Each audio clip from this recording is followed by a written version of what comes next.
আপোনাৰ খাদ্য তালিকাত তিয়হ অন্তৰ্ভুক্ত কৰেনে?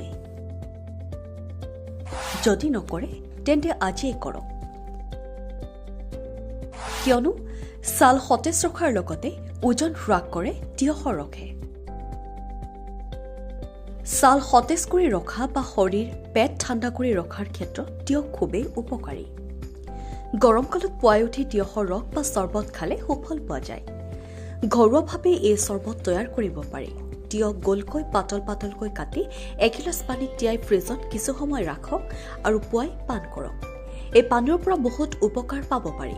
তিয়হৰ চৰ্বতত নেমু, আদা আদি মিশ্ৰণ কৰিও দিব পাৰে। গৰম কালত সকলোৰে প্ৰিয় খাদ্য হ'ল তিয়হ। ইয়াত প্ৰচুৰ পানী থকাৰ বাবে গ্ৰীষ্মকালত শৰীৰ হাইড্ৰেটেড কৰি ৰাখে। তিয়হত ভিটামিন চি আৰু এণ্টি অক্সিডেণ্ট পোৱা যায়। লগতে পুষ্টিকৰ উপাদান আছে তিয়হত। শৰীৰ সুস্থ ৰখাৰ লগতে কেলৰি কম হোৱাৰ কাৰণে শৰীৰৰ মেদ আৰু অতিৰিক্ত ওজন কমাত বিশেষভাৱে সহায়ক হয়।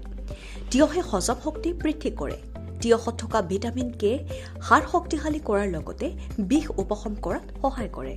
তিয়হ হ'ল কেলৰি শূন্য খাদ্য সামগ্ৰী। প্ৰতিদিনে পুৱাই খালী পেটত 2 গিলাচ তিয়হৰ চৰ্বত খাবলৈ পৰামৰ্শ আগবঢ়াইছে বিশেষজ্ঞসকলে। তিয়হৰ ৰসে শৰীৰৰ পৰা টক্সিন দূৰ কৰাত কাৰ্যকৰী ভূমিকা লয়। আনকি শৰীৰৰ পৰা অতিৰিক্ত পানী কমোৱাত সহায় কৰে তিয়হৰ বীজে। তিয়হত প্ৰচুৰ ফাইবাৰ পোৱা যায়। প্ৰতিদিনে তিয়হৰ পানীয় খালে বিপাকীয় ক্ৰিয়া ভাল হয়। এবিধ পানীয় শৰীৰৰ অতিৰিক্ত মেদ, ওজন কমায় আৰু কোষ্ঠকাঠিন্য দূৰ কৰে। তিয়হৰ চৰ্বতে শৰীৰৰ পৰা টক্সিন দূৰ কৰাত সহায় কৰে। তদুপৰি কোষ্ঠকাঠিন্যৰ সমস্যাৰ পৰা ৰেহাই পোৱা যায়। তিয়হ নিয়মীয়াকৈ খালে ৰক্তচাপ আৰু তেজৰ চেনিৰ মাত্ৰা নিয়ন্ত্ৰণত থাকে। লগতে ডায়েবেটিছ নিয়ন্ত্ৰণতো সহায় কৰে।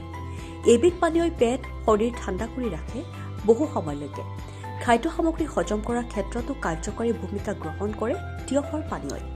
তিয়হৰ টুকুৰা চকু বা মুখত ব্যৱহাৰ কৰিলেও চকুৰ তলৰ কলা দাগ আৰু ছালৰ সমস্যা দূৰ হয়। News desk report, NDTV।